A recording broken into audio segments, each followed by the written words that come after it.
கண்டம் என்ற பெயரை கேட்டவுடன் நம் தமிழ்நாடுதான் என்று நினைத்து விட வேண்டாம். என்றிருந்து சரியாக 20,000 ஆண்டுகளுக்கு முன்னர் நம்முடைய தமிழ்நாடு எவ்வளவு பெரியதாக இருந்தது தெரியுமா? இங்குதான் உலகின் முதல் மனிதன் பிறந்ததாக வரலாற்று ஆய்வாளர்கள் தெரிவிக்கிறார்கள். இங்குதான் நம் மூதாதையர்கள் வாழ்ந்தனர். இங்குதான் நாம் இன்று பேசிக் கொண்டிருக்கும் நம் தமிழ் பிறந்தது. இங்குதான் இன்னும் பல வரலாற்று அதிசயங்கள் நிகழ்ந்துள்ளது. தமிழ்நாட்டில் தொடங்கி கிழக்கே ஆஸ்திரேலியா முதல் மேற்கே மடகாஸ்கர் வரை உள்ள அந்தமான், இலங்கை, மாலத்தீவு போன்ற அனைத்து நாடுகளையும் உள்ளடக்கி இந்திய பெருங்கடலில் அமைந்திருந்த மாபெரும் தீபகற்ப நாடுதான் நம் தமிழ்நாடு.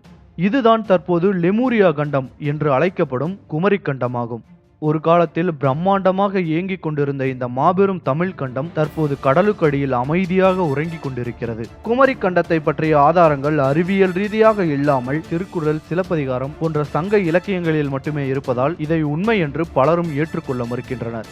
ஆனால் தொல்பொருள் ஆராய்ச்சியின்படி குமரிக்கண்டம் இல்லை என யாரும் இன்று வரை நிரூபிக்கவில்லை. ஆகவே குமரிக்கண்டம் இருந்திருப்பதற்கான தொல்லியல் ரீதியான சில காரணங்களை பற்றி பார்ப்போம்.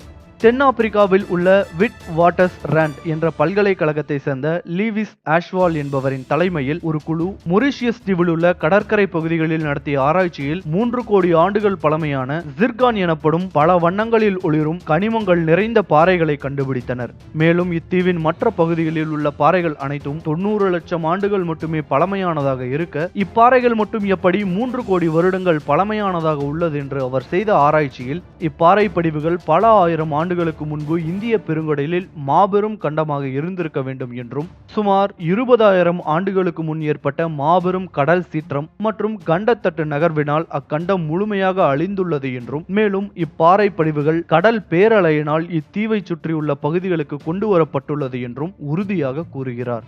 இந்திய பெருங்கடலின் சராசரி ஆழம் 4 கிலோமீட்டர்களாக இருந்தாலும் பல இடங்களில் 2 கிலோமீட்டர்களுக்கும் குறைவாகவே உள்ளது. குறிப்பாக கன்னியாகுமரியை ஒட்டி 300 கிலோமீட்டர் தூரம் வரை கடலின் ஆழம் வெறும் 1/2 கிலோமீட்டர் தான். ஆப்பிரிக்கா, மடகாஸ்கர் மற்றும் இந்தியா ஆகிய நாடுகளில் காணப்படும் மரங்கள், விலங்குகள், தாவரங்கள் ஒன்று போல் இருப்பது ஆஸ்திரேலியா மற்றும் ஆப்பிரிக்க மலைவாழ் பழங்குடி மக்கள் பேசும் மொழி தமிழினை ஒத்து இருக்கின்றது. வெறும் 4000 வருடங்கள் பழமை கொண்ட சுமேரியன் மற்றும் சிந்து சமவெளி நாகரிகத்தினை உலகின் தொன்மையான நாகரிகம் என்று தற்போதைய அறிவியல் ஆராய்ச்சிகள் கருதும் நிலையில், தமிழ்நாட்டில் உள்ள கடலோர பகுதிகளை ஆராய்ச்சி செய்த கிரஹாம் ஹான்காக் என்ற ஆராய்ச்சியாளர் பூம்புகார் எனப்படும் காவிரி பூம்பட்டினத்தை சார்ந்த நாகரிகமானது சுமார் 11,000 ஆண்டுகள் பழமையானது என்றும், அந்த நாகரிகம் கடற்கோள்களால் அழிந்தது என்றும் கூறுகின்றார். மேலும் அந்த இடங்களை நன்றாக ஆராய்ந்தோம் என்றால் பல உண்மைகள் வெளிவரும் என்றும், அந்த இடத்தினை ஆராயாமல் இதுவரை விட்டு வைத்திருப்பது தமக்கு வியப்பளிப்பதாகவும் கூறுகின்றார். ஆனால் இந்த ஆராய்ச்சிகளை இந்திய அரசு மேற்கொள்ள எவ்வித நடவடிக்கைகளையும் எடுக்கவில்லை. மேலும் பூம்புகார் பற்றிய எந்த தகவல்களும் மக்களுக்கு முறைப்படி அறிவிக்கப்படவும் இல்லை. குமரிக்கண்டம் என்ற மாபெரும் நிலப்பரப்பு இருந்த உண்மையை மற்றவர்கள் நம்புகிறார்களோ இல்லையோ, இங்குள்ள சில தமிழ் மக்களே அதை ஏற்றுக்கொள்ள மறுக்கின்றனர். இவ்வளவு பழமையான தமிழனின் வரலாற்றை பெருமையுடன் உலகிற்கு தெரியப்படுத்த வேண்டிய இந்திய அரசும் எந்த அக்கறையும் காட்டாமல் இருப்பது வேதனையான விஷயம். இந்திய அரசு வெளிக்கொண்டு வராத நம் வரலாற்றை நாமே இந்த உலகிற்கு பரப்புவோம். இனிமேல் நாம் 2000 வருடம் பழமையானவர்கள் என்ற பழங்கதையை விட்டுவிட்டு 20,000 வருட பழமை கொண்ட உலகின் முதல் இனம் நம் தமிழினம் என்று பெருமையுடன் கூறுவோம்.